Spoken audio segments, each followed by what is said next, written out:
తల్లిదండ్రులు, ఇద్దరు పిల్లలు ఆ రాత్రి ప్రశాంతంగా పడుకున్నారు. కానీ వారికి తెలీదు అదే చివరి రాత్రని. మరో విషయం, వారు చనిపోతున్న విషయం కూడా తెలియకుండానే నిద్రలోని అనంతలోకాలకు వెళ్లిపోయారు. నంద్యాల జిల్లా చాగలమర్రి మండలం చిన్నవంగల్లో విషాదం జరిగింది. మట్టి మిద్దె కూలి ఒకే కుటుంబానికి చెందిన నలుగురు ప్రాణాలు కోల్పోయారు.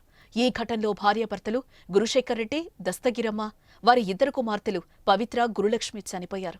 శిథిరాల కింద చిక్కుకున్న వారి మృతదేహాలను గ్రామస్తులు వెలికితీశారు. వీరి మరో కుమార్తె ప్రసన్న పొద్దుటూరులో చదువుకుంటోంది. ఒకే కుటుంబానికి చెందిన నలుగురు ప్రాణాలు కోల్పోవడం అందరినీ కలిచివేస్తోంది. వీరంతా ఇంట్లో నిద్రిస్తుండగా గురువారం అర్ధరాత్రి మట్టి మిద్దె కూలినట్లుగా స్థానికులు చెప్తున్నారు. శుక్రవారం తెల్లవారుజామున గమనించిన స్థానికులు హుటాహుటిన శిథిలాలను తొలగించి మృతదేహాలను వెలికితీశారు. పోలీసులు ఘటనా స్థలానికి చేరుకుని పరిశీలించారు. కేసు నమోదు చేశారు. వారంతా నిద్రలోనే చనిపోయినట్లుగా గుర్తించారు.